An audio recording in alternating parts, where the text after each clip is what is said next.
Kadosh. Do outro lado, sincronizadamente, o outro também diz Kadosh. As duas vozes vêm e se encontram embaixo do trono, que está no centro. E o trono de Deus se move pela exaltação dos seres. Quando você adora aqui na terra, o que sobe para o céu não são palavras, mas incenso. Aí quando o incenso entra na narina de Deus, o trono se vira para onde está vindo o incenso, e Deus começa a derramar vitória, vitória, misericórdia, virtude, o reino, manifestação. Deus está se derramando agora, o trono está voltando agora para Balneário Camboriú, para Santa Catarina, para o Brasil, e está derramando aqui nesta noite bênçãos e vitórias.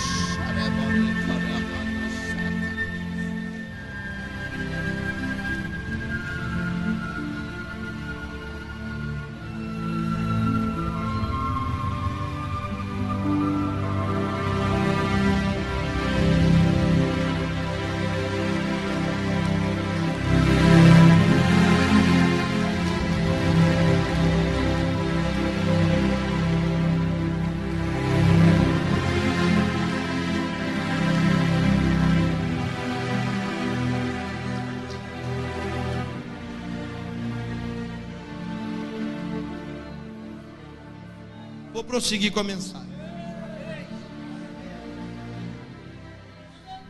Santo, Santo, Santo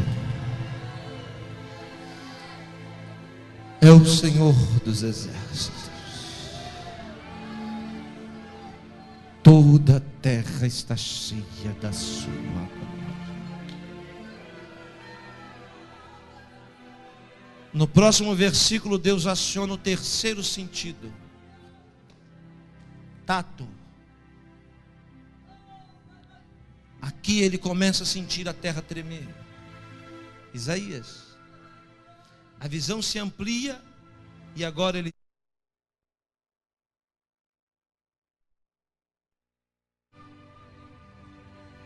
se movia a voz do que clamava. E toda a casa se encheu de fumaça. Fumaça quer dizer presença de Deus.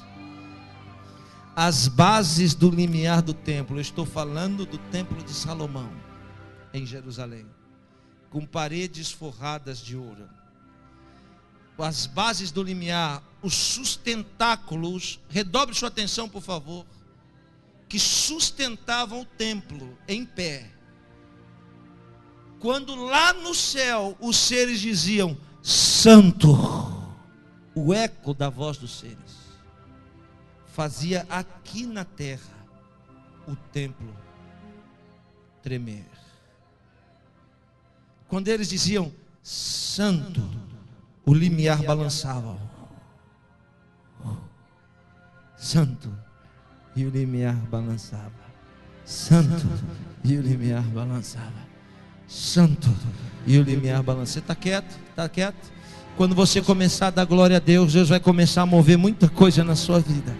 Quando você começar a dizer que Deus é santo, aleluia, quando você começar a exaltar o nome dele, louvado é o nome do Senhor, Deus vai começar a movimentar e mexer nas suas bases, na sua estrutura, e mexer em tudo que está parado na sua vida. As bases do limiar do templo se moviam quando o ser dava glória. E aqui, pelas arestas entrava fumaça, símbolo da presença de Deus. Você imagina o que está acontecendo? Não imagina? Eu vou lhe explicar. Eu fui pregar uma vez numa igreja, e o pastor, é um galpão numa avenida, e o pastor fez um teto de gesso, chumbou o teto nas paredes. 3 semanas depois, quando eu fui, o teto tinha caído. Eu perguntei para ele por quê. Ele disse, porque o gesseiro cometeu um erro. ele não poderia ter chumbado o gesso direto na parede. A gente não vê, mas isso daqui está tremendo. Passava ônibus na porta e tremia o prédio. Conforme tremia, porque o gesso estava direto na parede, não tinha dilatação, e o gesso rachou e quebrou e caiu. Quando os seres diziam santo, o templo não caía, não rachava. Por quê? Porque os limiares, os sustentáculos, tinha uma dilatação. E a dilatação mínima impedia o santuário de cair. Ele fez outro teto. E esse outro teto que ele fez, ele deixou uma lateral. Então quando tremia, a dilatação não deixou o teto quebrar. Você está entendendo o que eu estou pregando? Não, não está. Não está. Eu vou lhe explicar melhor. Durante 39 anos e 8 meses, todo Israel sabia que o homem escolhido para suceder Moisés chamava-se em língua hebraica Finerás ou Finéias. Não existia no arraial de Israel ninguém, não tinha ninguém tão bem preparado como aquele homem. Sabia tudo. Eu estou falando de uma preparação que durou 39 anos e 8 meses. Finéias era para ser o sucessor de Moisés. Mas sabe quem sucedeu Moisés? Você sabe. Yehoshua ou Josué. Josué não tinha 10% do potencial que Finéias tinha. Mas então por que Deus colocou Josué no lugar de Finéias? É porque Josué tinha uma virtude que todo crente precisa ter. Josué tinha o que Finéias não tinha e era essencial. Finéias era muito bem preparado, mas Finéias era duro. Finéias era inflexível.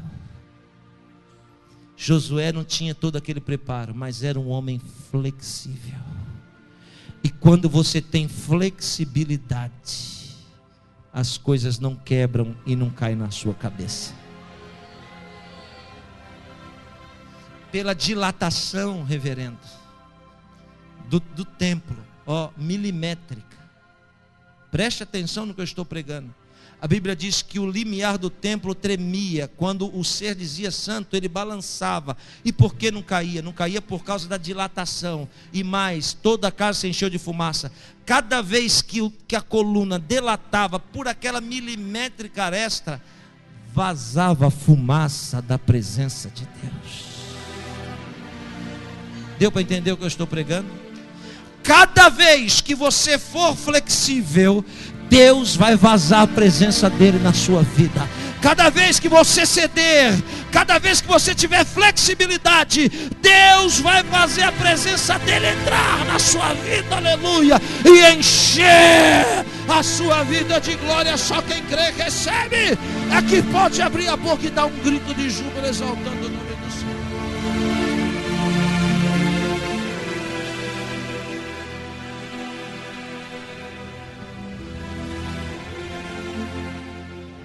Seja flexível,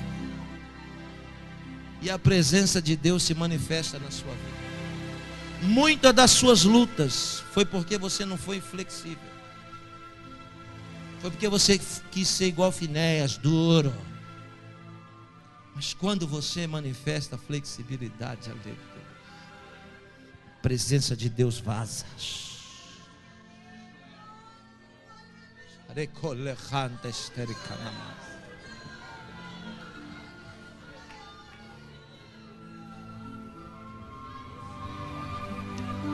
A casa toda está cheia de fumaça. Eu estou falando de um homem que entrou na presença de Deus se sentindo o pior dos mortais, se sentindo derrotado. Ele está com a credencial de profeta no bolso, ele quer parar, e agora Deus está surpreendendo ele. A Bíblia continua dizendo: as bases do limiar se moviam, a voz do que clamava, e toda a casa se encheu de fumaça. Então disse eu: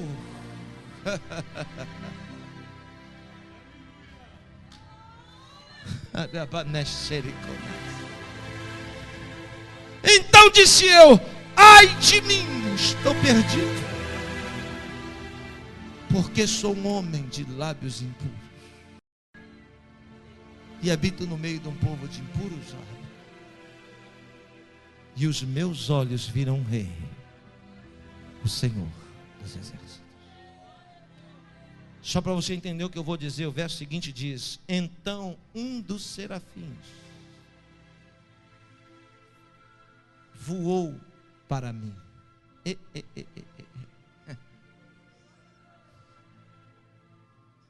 Quantos aqui querem aprender a chamar a atenção de Deus?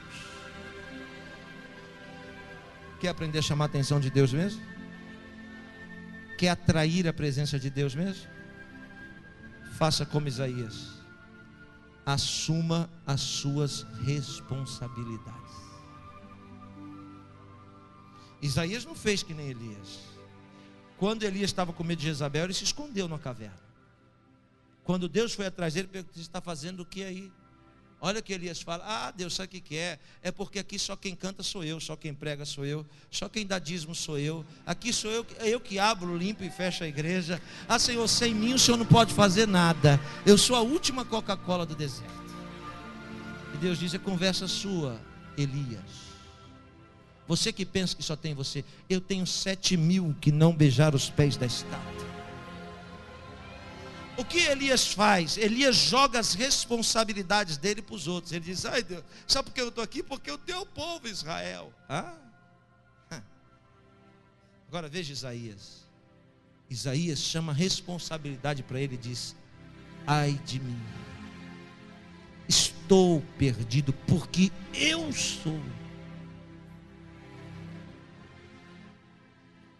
Muito dos problemas da sua vida vai acabar quando você parar de colocar a culpa no seu marido, na sua esposa.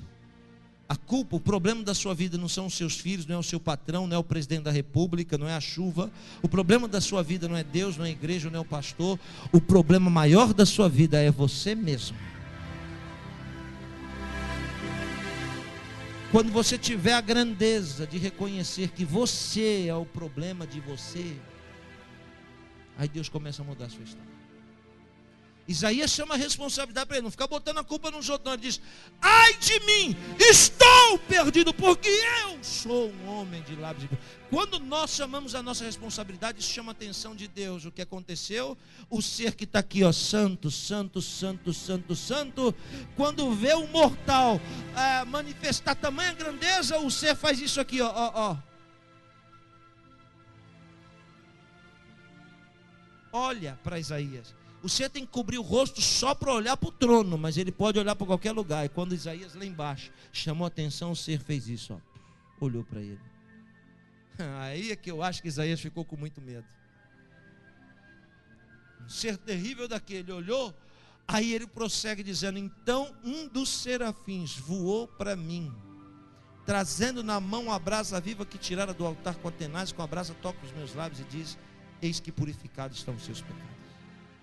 Alguém vai me dizer: te peguei, judeu. Te peguei, porque você falou que esse ser não vem aqui. Aí eu vou lhe dizer: então foi eu que te peguei de novo.